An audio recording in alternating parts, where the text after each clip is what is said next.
I stood by my husband's casket, and his brother told me to leave, said it was family only. My own son looked away, like I was something shameful. They thought I was broken, silent, easy to erase. But in my bag was a second will, the one Stephen gave me when he still remembered who I was. And the truth I carried would make them all listen whether they wanted to or not. The rain tapped against the canopy above the casket, almost like it was mocking me. He hated the rain, I whispered, clutching my black gloves tighter. My fingers were numb, but not from the cold. Eleanor. I turned. It was Richard, Stephen's brother. His face was tight, controlled. Yes, I said quietly. He glanced at the small group behind me. This part, it's really meant for close family. I blinked. I am family. I mean, he cleared his throat. You've been through a lot. Maybe it's better if you rest somewhere warm. I'm fine right here, I said, steady and low. His eyes flicked to my bag, the one I hadn't let go of since arriving. Then back to my face. We've handled the arrangements.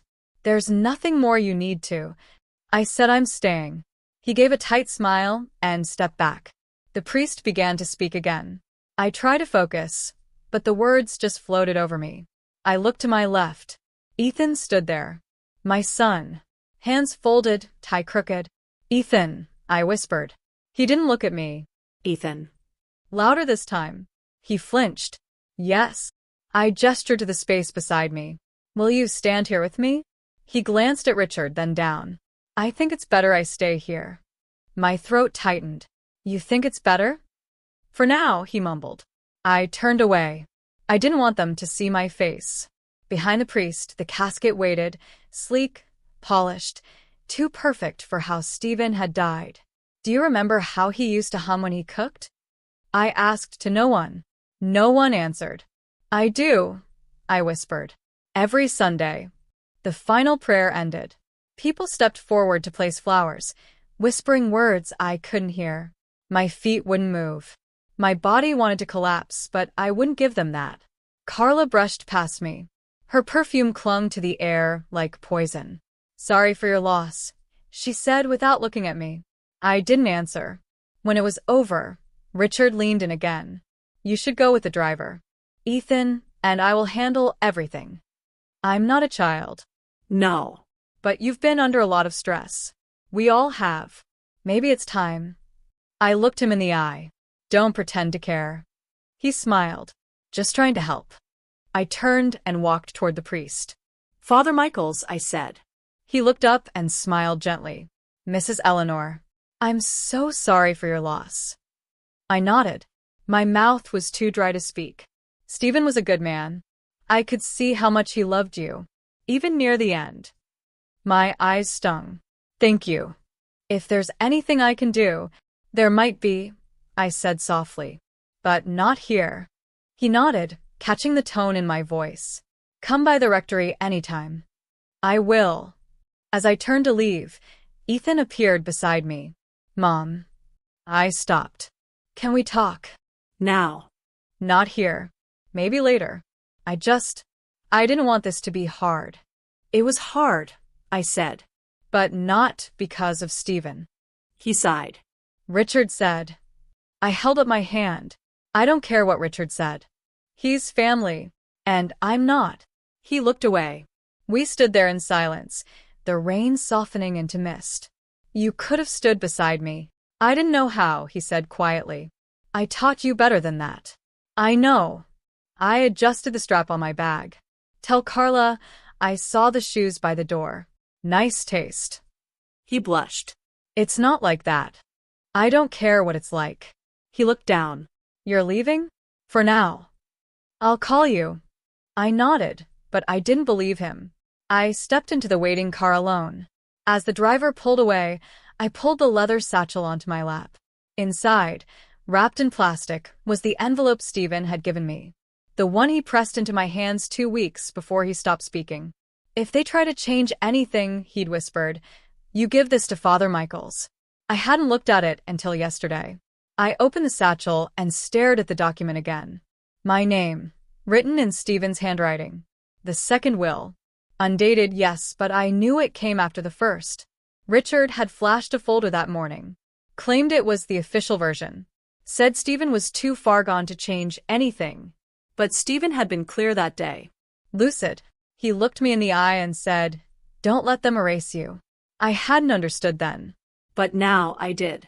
The car turned onto the wet road. The church faded in the distance. I stared out the window, gripping the wheel. They thought I was broken, fragile, powerless. But they didn't know what was in my bag. They didn't know Stephen trusted me. They didn't know I had the truth. Not yet. But they would. Very soon. "Why is this room locked?" I asked, rattling the doorknob. Carla looked up from her phone without blinking. Oh. "That's the nursery now." "The nursery?" I repeated, even though I already knew they weren't expecting. "For guests," she said with a tight smile. It was time for a refresh.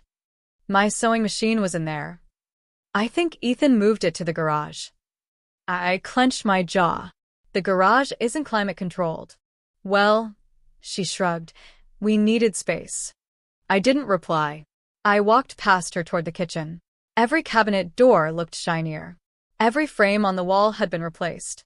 The photos of Stephen and me, our wedding, anniversaries, his retirement, all gone. Now there were only framed phrases. "Family first," "Love wins," and a new one near the fridge. "Home is where the heart is." Apparently, my heart wasn't here anymore. I opened the fridge. My herbal teas were gone. Even the chipped ceramic mug Stephen loved missing. "Carla," I called. "Did you throw away the tea tins?" "Oh, those were expired," she said, appearing behind me. I cleaned out anything that looked old. They were sealed. Well, dusty then. I turned to her. "Did you think to ask me first?" "It's just tea, Eleanor." No. "It's my tea. In my house." She gave a small smile, like she pitied me. "We all miss him, you know."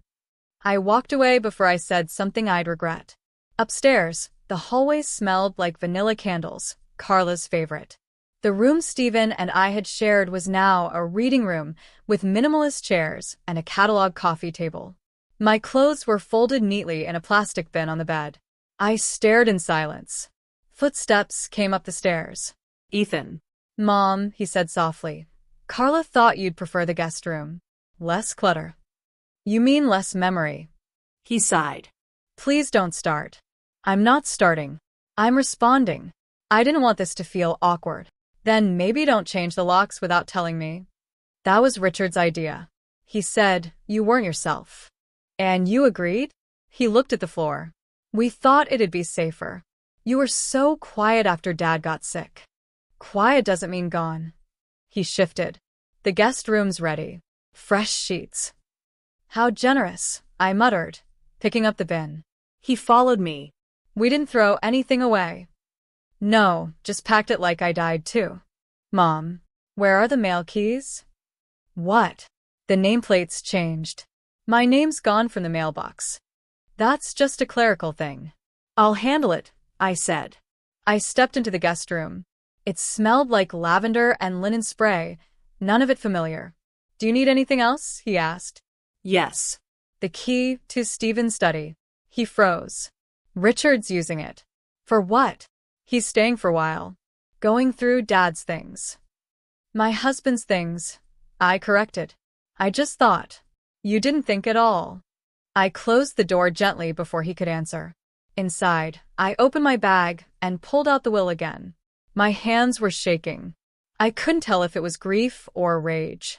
I remembered the day Stephen wrote it. Nurse Judy had just left.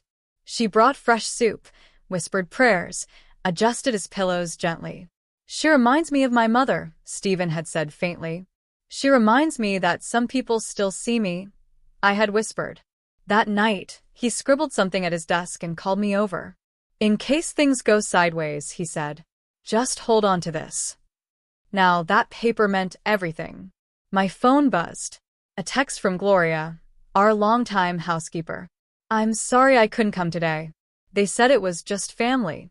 I replied, "You are family. I'll visit soon." There was a knock. "Eleanor." "Carla again." "Yes." I washed your black dress. It's drying downstairs. Thank you, I said flatly.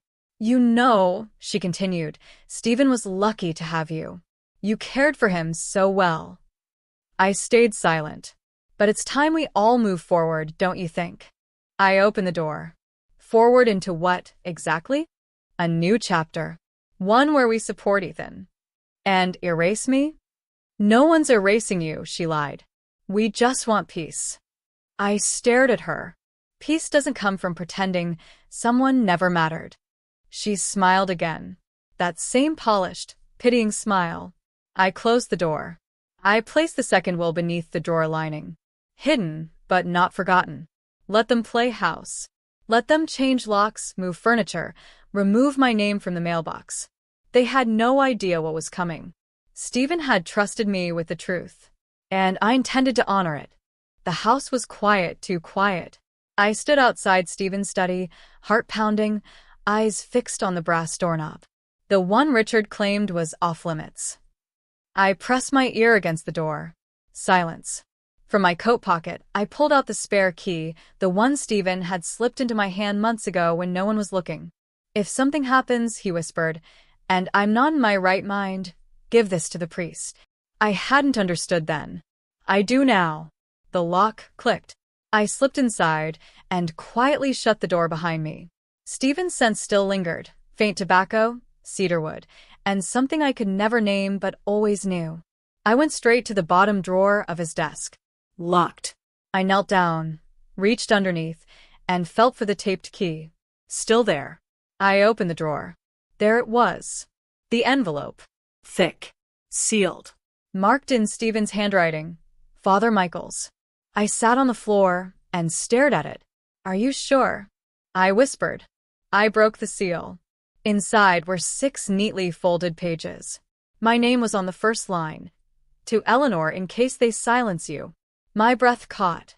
Stephen's words flowed clearly across the page. Not rambling, not confused. It was his voice. Sharp. Present. If Richard's in the room when I die, assume the worst. I changed the will. He doesn't know. Neither does Ethan. Only you do. This version is the truth. Give it to Father Michael's. Let him decide. Tears blurred my vision. I kept reading. I've seen the way Richard looks at the house, the accounts, the land. Like they're already his. I've heard Carla whisper. I know what they're planning. Don't trust anyone but Mr. Lowe. If he's alive, he'll help. If not, the priest will know what to do. Mr. Lowe. God, that name. Stephen's old attorney. The one he trusted before Richard suggested someone more modern. I stood and folded the pages carefully. My hands were trembling, but I stayed steady. Eleanor. I froze. Carla. Outside the door. Are you in there? Yes, I replied quickly, stuffing the envelope into my cardigan pocket. What are you doing? I needed to grab something of Stephen's. Pause. The door was locked. I had a key. She pushed the door open slightly, her eyes narrowing. That room's private now. It's my husband's, I said sharply. He's gone. My voice shook. He's not forgotten. She tilted her head. Did you find what you needed? Yes. Good. Because Richard wants to go through Dad's files. Can you be done here soon? I'm done, I said, brushing past her. She sniffed. You smell like old paper. Must be the truth, I muttered. Back in the guest room, I locked the door behind me. I pulled out the will and reread it slowly. The changes were undeniable. Stephen left the house to me. The land to our grandson, Adam. Richard? Completely removed. Carla? Not even mentioned. Ethan? Given a trust if he remembers where he came from. Classic Stephen. At the bottom of the last page, in his shaky handwriting. Don't let them erase you. L. I pressed the pages to my chest. A knock. Not again. Eleanor. Ethan this time. I slid the pages under the mattress. 1 second, I said, trying to breathe. When I opened the door, Ethan looked nervous. Can I come in? Depends.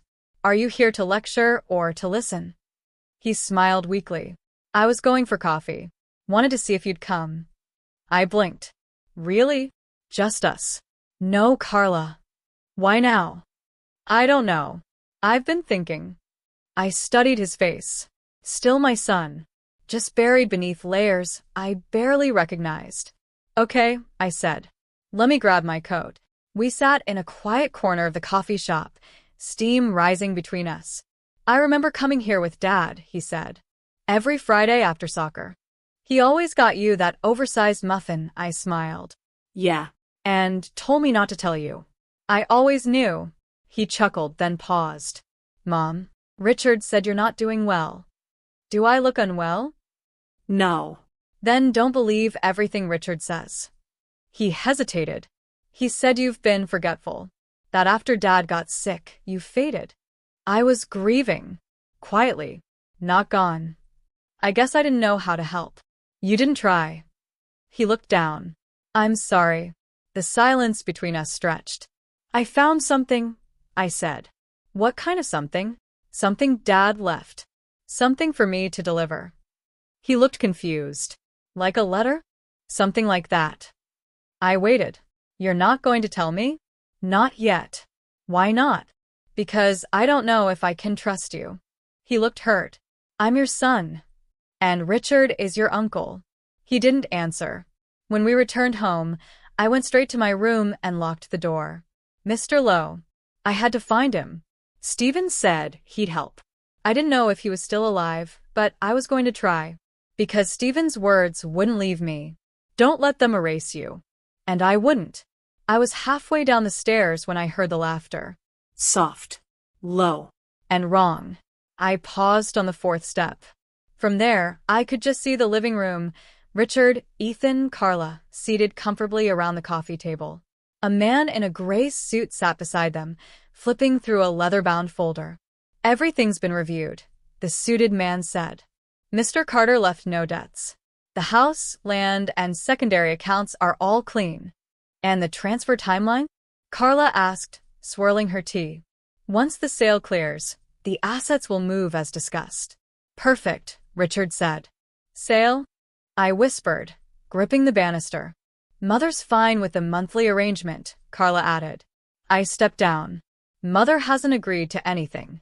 Their heads snapped around. Carla blinked. Oh. We thought you were resting. I was. Until I heard my husband's house being sold. Richard leaned forward. Eleanor, let's not make this difficult. Difficult? You're dividing up Stephen's life like it belongs to you. We're doing what he would have wanted. I doubt that. The suited man stood. I'm Gregory Hunt, family counsel. Family? I asked. Whose family? Richard retained me for probate execution. Convenient. Richard waved a hand. Let's not turn this into a scene. You've been under stress. We're trying to keep things simple. Simple for who? I asked. For everyone, Carla said sweetly. We're making sure you're cared for. With what? A stipend and a guest room? Gregory cleared his throat. You'll receive a monthly allowance, housing, and partial access to the estate's minor accounts. I laughed. Minor accounts? Carla's smile thinned. It's more than fair. Stephen didn't think so. Richard stood. Eleanor. There's another will. Silence. The room went cold. Ethan turned slowly toward me. What did you say? I said. Stephen left a second will. That's not possible, Richard said. I have it. Carla chuckled, nervous. She's confused. She's grieving. I know what I read. Richard crossed his arms. Let me see it. No. Then how do we know it's real? You don't. Not yet. Gregory cleared his throat. If you're suggesting there's a competing will, it must be submitted to probate. I plan to. Do you have legal counsel? He asked, narrowing his eyes. I'll manage. Richard stepped closer. You're making a mistake. This family doesn't need chaos. This family needs truth. Ethan finally spoke. You're lying. His voice didn't match his expression. I'm not, I said. You waited until now? I waited because I hoped one of you would do the right thing. Carla scoffed. She's trying to rewrite history. No, I said. I'm trying to honor it. Gregory turned to Richard. If a second will exists, you'll need to prepare for contest. Let her try, Richard snapped. It won't hold up. I wouldn't be so sure, I said. Richard looked to Ethan. She's bluffing. Ethan didn't respond. I looked directly at him. You saw me care for your father. You saw how they treated me. And now you're silent again. He opened his mouth, then closed it. I need some air, I muttered, heading for the back patio. As I reached the door, I saw Gloria in the hallway, holding a folded sheet. Miss Eleanor, she whispered. I stepped closer. Yes, I heard them. They've been planning this for weeks. Carla even told the mailman you'd moved out. I exhaled. They've changed everything. She threw away Stephen's cufflinks. I blinked. The ones from our anniversary? Gone. I stared out the window, my hand trembling on the door handle. Gloria moved closer. You're not crazy. I know. Then fight back. I turned to her. Would you testify if it comes to that? She didn't hesitate. Yes, ma'am. Thank you. I returned to the hallway. The voices in the living room had lowered, but the tension was thicker than before. As I climbed the stairs, I heard Carla's voice again. She doesn't have it. She's bluffing. There's no second will. Stephen wasn't even lucid. He was, I whispered to myself, lucid enough to know who you all were.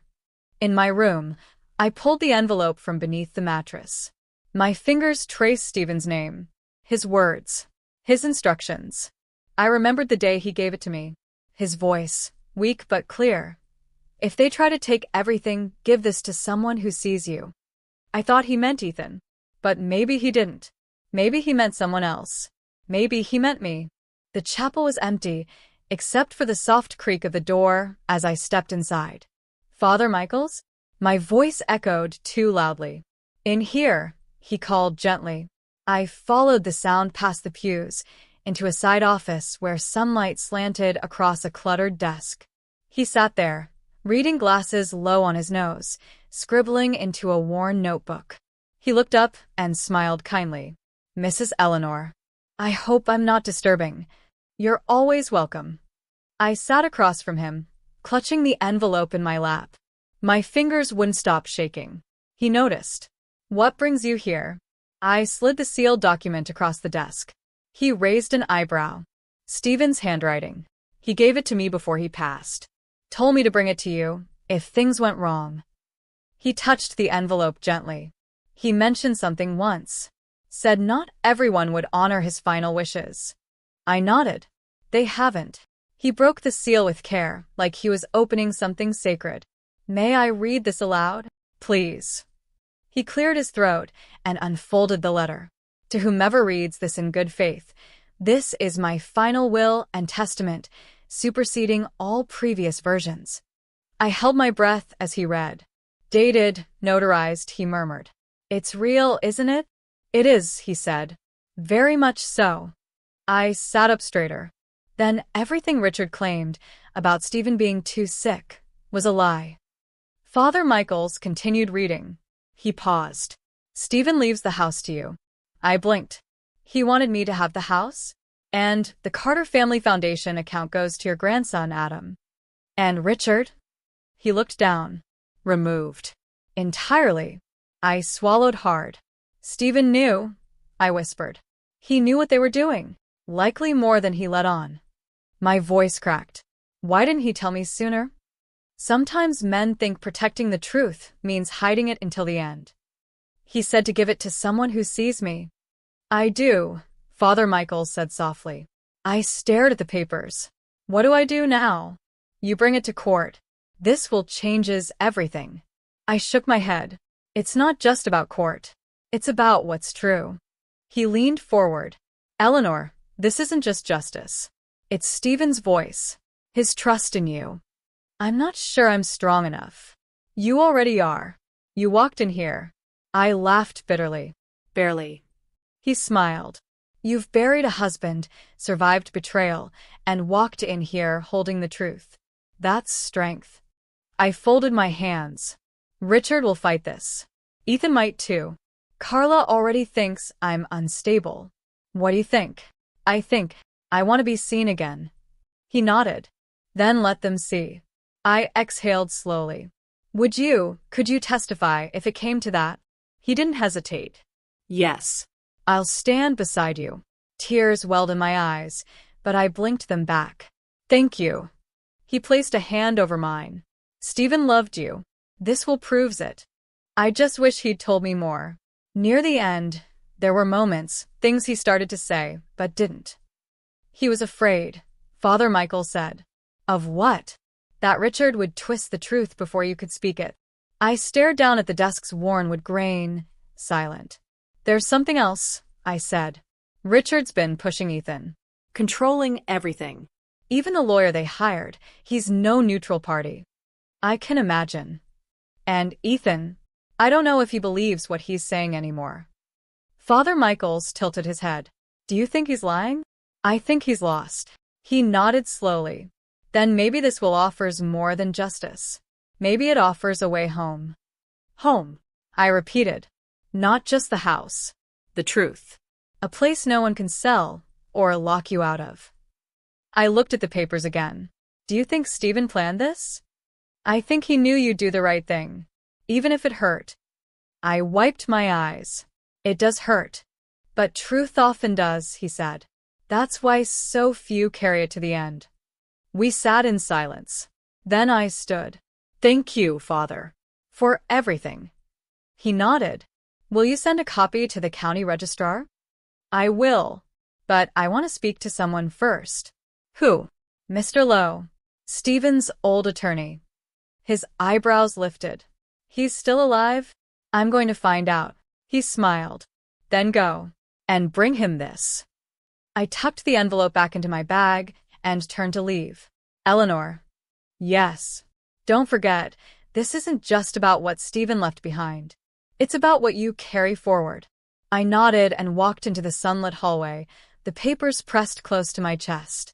Stephen may have died, but his voice was still speaking. And I intended to make sure everyone heard it. Ma'am, Mr. Lowe is here, Marco said, stepping into the study. I looked up from my untouched tea. Mr. Who? Giovanni entered behind him. Mr. Samuel Lowe, my father's old attorney. Stephen's? Giovanni shook his head. Angelo's. But he handled your husband's paperwork too. I stood. What's this about? You'll see. Mr. Lowe stepped in, thin, white-haired, glasses sliding down his nose. He held a leather folder tightly in both hands. Mrs. Eleanor, he said with a slight bow. Forgive the delay. I've been trying to reach you for years. I blinked. Years? Yes. After your husband passed, I tried contacting your son. He told me you weren't in a state to handle paperwork. My stomach dropped. What paperwork? He opened the folder. Your husband left behind a trust. A rather significant one. A trust. My voice barely rose above a whisper. Yes. And a revised will, signed, dated, and witnessed, sent to my office 6 weeks before his death. I stared at him. You have it? He held it out. Your husband revoked Richard's access to every major asset. The estate, the investments, even the foundation accounts. He redirected them all. To me? To you. And to your grandson, Adam. He also specified that Carla was never to be given advisory control. I sank into a nearby chair. Why wasn't this shown at the funeral? I asked your son. He said you were not well, that your memory was slipping, that you'd been forgetting things. I wasn't forgetting. I was grieving. Mr. Lowe nodded. I believed him at first, until I received a letter from Father Michaels. I gave him the copy. He smiled faintly. He was right to trust you. I thought I was losing my mind. Everyone kept telling me I imagined things. That's how they work, he said softly. Discredit the witness. Bury the truth. I clenched my fists. Stephen warned me. He said if things fell off, I should find you. Then he knew, likely long before the end. I looked down at the pages. Is it valid? Completely. Signed. Notarized. This document overrides the previous will. I exhaled. Then why hasn't anyone mentioned it? Because your son intercepted the courier. He returned my certified notice unopened, claiming it was a mistake. I had no legal grounds to act without your involvement. So, Ethan lied. He didn't answer, but the silence said enough. I looked at Stephen's signature, a little shaky, but still proud. I remember the night he signed this, I said quietly. We had a fight. He told me he couldn't trust Richard anymore. That Ethan was listening too much to Carla. I told him he needed to make his wishes clear. Mr. Lowe nodded. He did. But they buried it. I swallowed. They buried me. His voice softened. Then let's unbury you. I sat up straighter. What now? You submit this will to probate court. I'll represent you. You'll take the case? I already have. A small smile touched my lips. But first, he said, you should understand something. Go on. Once we file this, it will be war. I know. They'll attack your character. Call you unstable. Manipulative. Maybe worse. They already have. He closed the folder. Then you're ready. I hesitated. Mr. Lowe, do you think Stephen knew they'd turn on me? I believe he hoped they wouldn't. But he prepared for the chance they would. I looked down. He never said goodbye. Sometimes actions speak louder. I blinked rapidly. Thank you for coming. Thank Father Michaels. He found me through the old ledger. I nodded. He's been the only person who believed me. You're not alone anymore. A long silence followed. Finally, I asked, can I ask you something? Of course. Why didn't you come sooner? Even if Ethan blocked the letter, why wait? His face shifted, guilt creeping in. Because I believed your son. I shouldn't have. He sounded so certain. And grief makes people say wild things. I wasn't wild. No. You were silenced. I felt tears gathering. I held them back. How do you prove someone was silenced? With truth, he said. And time. I stood. Let's give them both. He smiled. I'll have the petition filed by tomorrow morning. As he turned to leave, I stopped him. One more question. Yes. If Stephen had lived a little longer, do you think he would have told me everything? He paused, thoughtful. I think he told you enough. You were the only one he trusted with the will. I nodded. Then I won't let him down. After he left, I sat back in the chair and unfolded the final page again. Stephen's last note, handwritten. Elle, if you're reading this, they've already tried something. I'm sorry. I wish I could have shielded you better. But I trust you'll finish what I started. I folded the will and pressed it to my chest. I will, I whispered. Filed this morning, Mr. Lowe said, sliding the stamped petition across the cafe table. Probate court accepted it without issue. I stared at the blue ink. My name. Stevens. All of it real. It's official now. As official as it gets. What happens next? A preliminary hearing. The court will review the documents, examine the signatures, and determine whether the second will take precedence. I exhaled. And if it does? You inherit everything your husband intended for you. I nodded slowly. And if it doesn't? He didn't answer. He didn't need to. I took a sip of coffee. My hands were trembling. Mr. Lowe adjusted his cuffs. Expect resistance. He wasn't wrong. By that afternoon, Richard had already responded, loudly. This is fraud, he shouted outside the courthouse, surrounded by reporters. A woman in grief, manipulated by outdated paperwork and twisted sentiment. She forged it, Carla told a local blogger. My father-in-law was barely coherent in those final weeks. Everyone knew it. And Ethan? Nothing. No calls. No texts. Not even a knock on my door. He simply vanished. Until one night, I opened the living room blinds and saw him across the street, sitting in his parked car, staring at the house. He drove off before I could open the door. You look tired, Gloria said the next morning as she folded towels in the laundry room. So do you. I replied faintly. You hear what they're saying? Every word. They think if they talk loud enough, it'll become true. I'm done being quiet. She hesitated. There's something I need to tell you. I looked up. What is it? During Stephen's final days, I overheard Richard talking to Nurse Judy. What did he say? He offered her money. I froze. For what? To document your husband as mentally unfit. To backdate it. He said if she did, they'd take care of her later. My hands clenched. Why didn't you tell me sooner? I was scared. You don't have to be anymore. She nodded. If you need me to say it in court, I will. Would you really? For Stephen. And for you. Something shifted inside me, like fire waking up in my chest. At the hearing, the courtroom felt cold and sharp. I sat beside Mr. Lowe. The will rested neatly in his briefcase. Richard sat across from us with Gregory Hunt, smug as ever. Carla scrolled through her phone. Ethan was in the back row, staring at the floor. The clerk called the case. In the matter of the Carter estate, contest between wills A and B. Judge Halpern, gray-haired and sharp-eyed, adjusted her glasses. Who speaks first? Mr. Lowe stood. Samuel Lowe, representing Mrs. Eleanor Carter. She nodded. Proceed. He stepped forward. Your Honor, we submit will be, dated 6 weeks before Mr. Carter's passing, witnessed and notarized.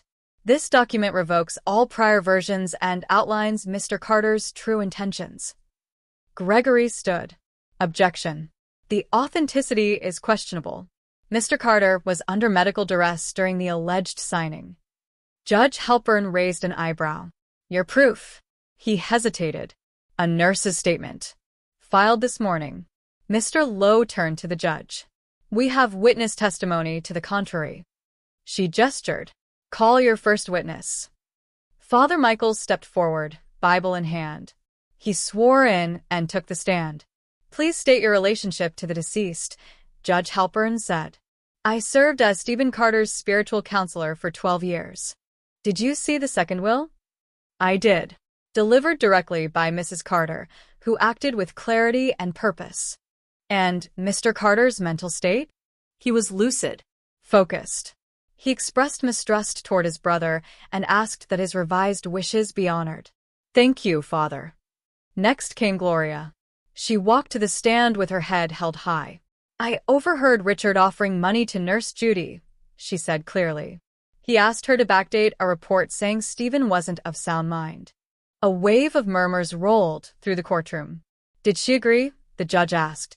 She hesitated, but later I saw her return with a thick envelope in her purse. Judge Halpern tapped her pen against the bench. Gregory jumped up. This is hearsay. Sit down, the judge snapped. He obeyed, lips pressed tight. Then Mr. Lowe stepped forward with the will. This document contains Stephen Carter's signature, notarized in the presence of 2 witnesses, both available to testify. The judge reviewed the document in silence.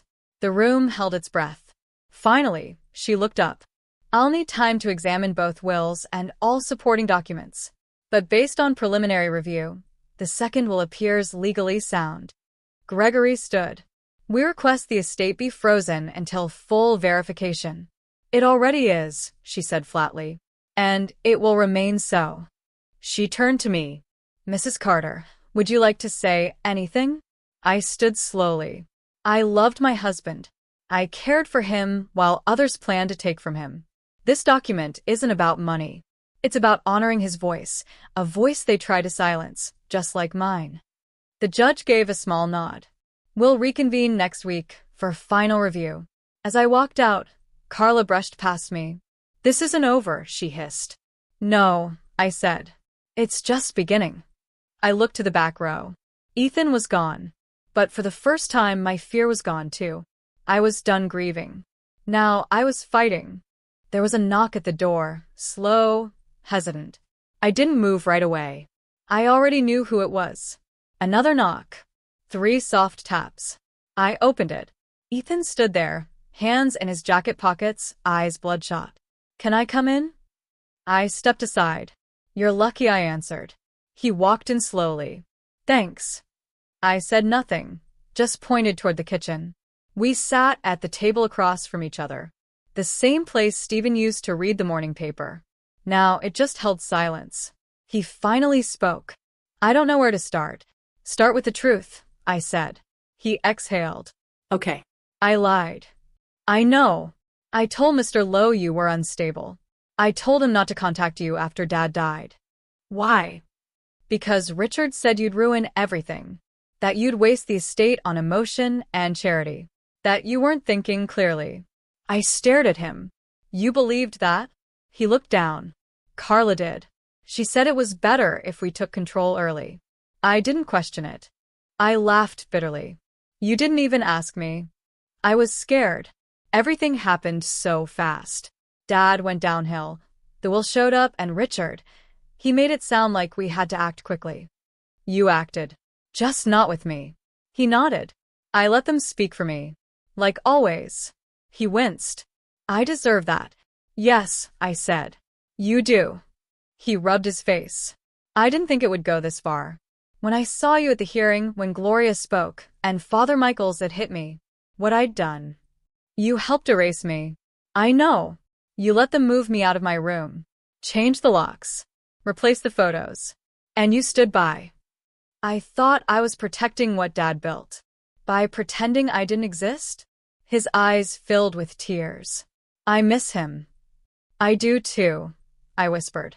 I should have defended you. You should have remembered I raised you. He looked up. I didn't mean to betray you. But you did. Silence settled between us. He reached into his coat and pulled out a small wooden box. What's that? I asked. Dad's cufflinks. The silver ones you gave him. I gasped. Carla said they were thrown out.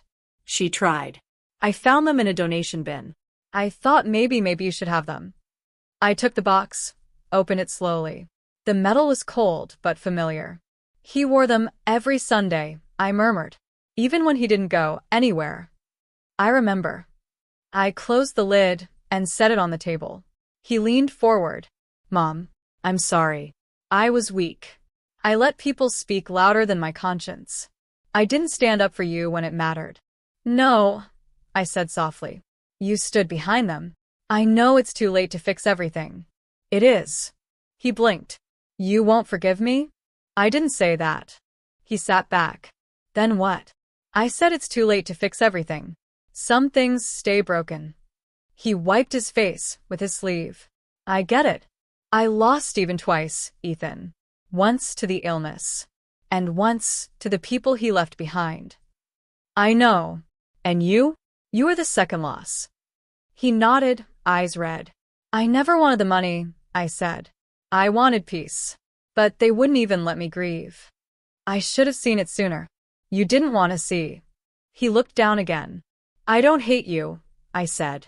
But I don't trust you either. He looked up. Can I earn that back? I don't know. He stood slowly. I'll keep trying, even if it takes years. You should. He walked toward the door. I called after him. Why now? He turned. I saw Dad in a dream. He was sitting on the porch, reading the paper. And he said, go talk to her before the silence becomes permanent. I swallowed hard. He always did know when to speak. Even now, apparently. I nodded once. He opened the door. Mom, I'm sorry. I didn't answer. He stepped outside, then paused. If you ever want to talk, I'll listen. I closed the door behind him gently. I sat back down at the table and opened the wooden box again.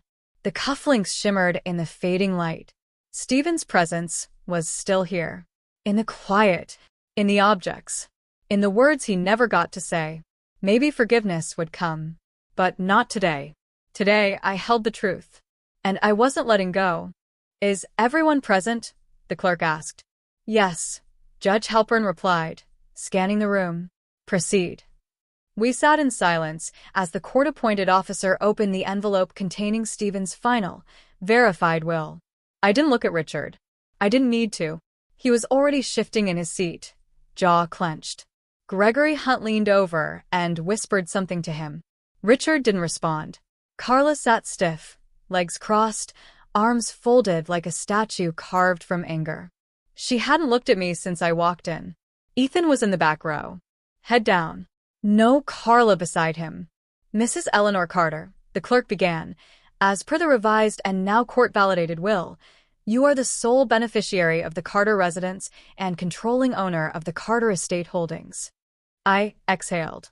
Additionally, the Carter Family Foundation shall be transferred into a trust overseen by you, to be passed to your grandson, Adam, upon his 21st birthday. I heard Carla's breath catch. And all prior claims by Mr. Richard Carter are void, per the new instructions and notarized revision. Richard jumped to his feet. This is a disgrace. Judge Halpern banged her gavel once. Sit down, Mr. Carter. You're letting her steal everything. I'm letting the law speak, she said. And it spoke. She forged it. You had your chance to prove that. You failed. He turned toward me. You think this makes you a winner? No, I said calmly. It just makes me whole. He stormed out, knocking over a chair as he went. Carla stood next. This is a farce. Stephen would have never. Stephen did, I said, meeting her eyes. And you helped bury it. She stared at me. Enjoy it while it lasts. Then she turned and walked out, without saying a word to Ethan. The door closed behind her. Silence returned. Judge Halpern turned to me. Mrs. Carter, the estate is yours to manage as you see fit. Court is adjourned. I nodded. When the room emptied, Ethan stayed behind. He walked slowly to the front, not meeting my gaze. I didn't know he left that note. What note? I asked. He reached into his pocket and handed me a folded paper. The one attached to the revised will. It was in Mr. Lowe's files. I opened it. Stephen's handwriting stared back at me. You were always the heart of this home. I'm sorry I left you with so much to carry. But I know you'll rise. Tears slipped down my cheeks. Ethan looked away. I didn't deserve to hear that. No, I said quietly. But I did. I don't expect you to forgive me. I know. He hesitated. Will you keep the house? I shook my head. No. I'm selling it. His eyes widened. Why? Because it's not a home anymore. It's just walls full of ghosts. And the foundation? I'm donating it. Expanding it. Turning it into something useful. Something real. He nodded slowly.